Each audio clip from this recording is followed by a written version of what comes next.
Welcome, friends. This is Harshad Parekh inviting you to listen to some of my short writings on philosophy, religion, psychology, spirituality, education, Krishnamurti, and nature. I hope you have a good listening. This is audio tape number 99, article 662. It's about the still mind. Sometimes the sea is calm and sometimes it is restless. Our mind is also like that. When the mind is still and aware, the whole world looks bright and beautiful. Article 663, it is about attachment. This afternoon, I met an old man, age 74, at a dental clinic. He was waiting for the dentist. We started talking. He was a rich man. He had a factory, 3 houses, and lots of gold. His son and daughter were well settled in America and Canada, but he was feeling lonely and too many unnecessary thoughts bothered him. There was attachment to property. He knew that death was not far and nobody can take property with him at the time of death. He even knew the story of Alexander the Great, whose hands were empty at his grave. This man carried a paper and red ink pen with him.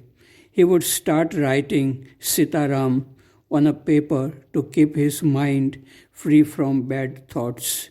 He was happy to share his thoughts and feelings with me, though I was a stranger to him. Article number 664, it is about Nandita Das in Rishi. Nandita Das was a charming, lively girl in 1989. She had come to Rishi to teach in the junior school for a term.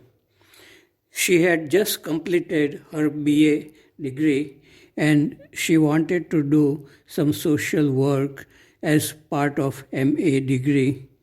On March 11, 1989, she was sitting next to me in the dining hall at dinner time. I asked her, "How do you like Rishi? Are you coming back next term?" Nandita said, "I feel restless. I can't stay longer than 4 months at any place. I want to do MA and social work too. How long you have been here?" I said, 10 years. She was surprised to know that I could stay here for such a long time. I asked her, "What will you do in life after you get married? You will have to settle down sooner or later." Nandita said, "If I marry, I will marry someone who is like me, who can't stay at one place for a long time." I said jokingly, "If your husband is like you will have to marry once every 4 months." Nandita said, "Though I am restless on the surface, I have sthirta, steadiness within me." "May I ask you a personal question? Are you married?" I said, "No." "Have you seen my wife?" Nandita said, "When I see you, I think that you are in love." I said, "For that you don't have to be married." Nandita said, "Yes, love goes away as soon as you marry." I am glad that Nandita became a good actress and have lived an intelligent, active life. I have not seen her after 1989. She may not remember our funny conversation in Rishi 30 years ago. Article number 665 on Meditation Hill. This morning, When I reached the top of the meditation hill, some bees were following me as usual. There was no breeze and I was sweating. It was not very comfortable to sit quietly and observe within. But as soon as I closed my eyes, the inner space started fluctuating in colors: brown, red, orange, white. This went on for about 10 minutes. When I opened my eyes, the valley looked marvelous. The rocks and the fields and the trees were clear and beautiful. The sky was full of dark rain clouds and cool breeze began to blow.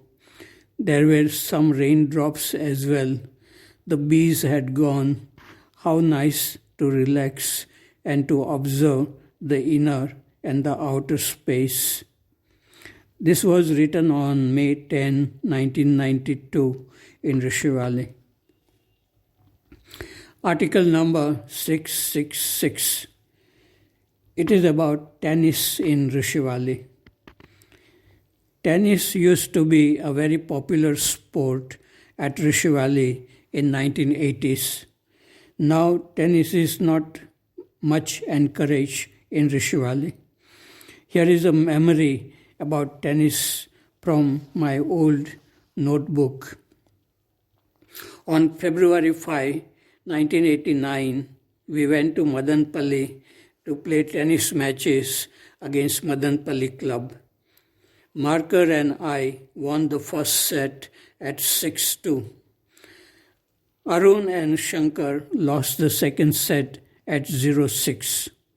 Sandeep and Shrikant lost the third set at 2-6. Sagai and Krishnan lost at 1-6. Prithijit and Aniket also lost at 0-6. Sagai and Janki Raman lost at 1-6. I and Marker played again and we lost at 1-6. So the players of Madanpalli team proved too strong for us. But it was fun playing table tennis in the club. We had coffee and biscuits. After the tennis matches were over, we had a dinner of masala dosa at Hotel Ganesh. We were back to Rishi Valley at 8 p.m. Article number 667. It's about using words. Ramakrishna said something about using words. Quote, "A bee makes buzzing sound as long as it has not started sucking honey from flowers. While sucking honey, the bee is silent. After sucking honey, the bee starts buzzing again out of joy and fulfillment." Unquote.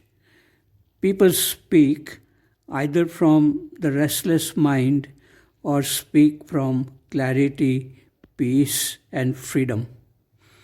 Article number 668 is about a sensitive boy.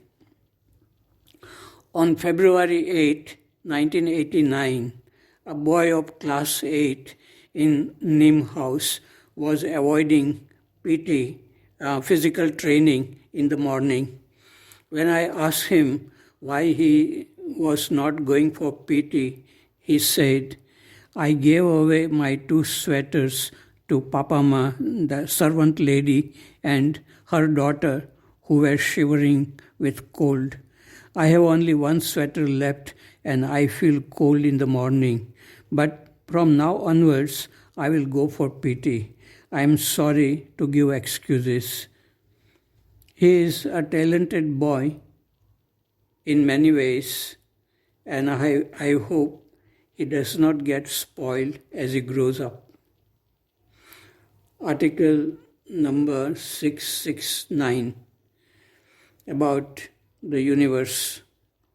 Someone has said, "The universe is neither friendly nor hostile to you. It is just indifferent to your struggle for existence, expression of desires, hopes, and ecstasy." Article number 670, it is about pure love. Knowledge is as divisive as ignorance. That is why Ramakrishna prayed to Mother Kali, quote, "Mother, here is thy knowledge and here is thy ignorance. Take them both and give me only pure love. Here is thy holiness and here is thy unholiness. Take them both and give me pure love.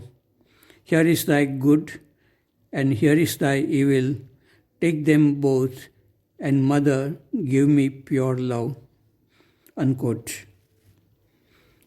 Article number 671, it is about Krishnamurti on students of Rishi School. Some years ago, I had tried to introduce Krishnamurti's teachings on this group, Rishi School group on Facebook. But I was told that this group is not meant for Krishnamurti's teachings. I could discuss on some other groups which are specifically meant for Krishnamurti's teachings. Some other people who were neither teachers nor students in KFI schools also tried to create some interest in Krishnamurti's teachings by posting Krishnamurti's beautiful writings in this group. But they too gave up when there was no response. Recently, some old student said that my political and religious views were not in line with Krishnamurti's teachings. I hope they are really deeply interested in the teachings and not using Krishnamurti to justify their views.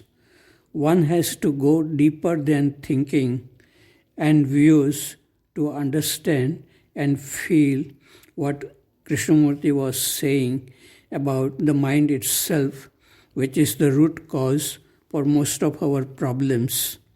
Krishnamurti's teachings are mostly at individual level about the art of looking, listening, and learning. He was against any kind of ideology which divides human beings. Religious and political ideologies divide people. Whether you favor one group or the other, the result is division and violence at physical and mental level. Here is something very interesting what Krishnamurti said about old students of Rishi School. I hope alumni respond to it, not to me, but to Krishnamurti. Quote, "I was thinking last night that I have been to this valley off and on for about 40 years. People have come and gone. Trees have died and new trees have grown. Different children have come, passed through this school, have become engineers, housewives, and disappeared altogether into the masses. I meet them occasionally at an airport or at a meeting, very ordinary people. And if you are not very careful, you are also going to end up that way." Unquote. Please address your response to Krishnamurti as if he is alive. Do not be angry and hurt. Krishnamurti's teachings are about freedom from anger, hurt, fear, and having love and goodness. Krishnamurti had said, without goodness and love, one is not educated.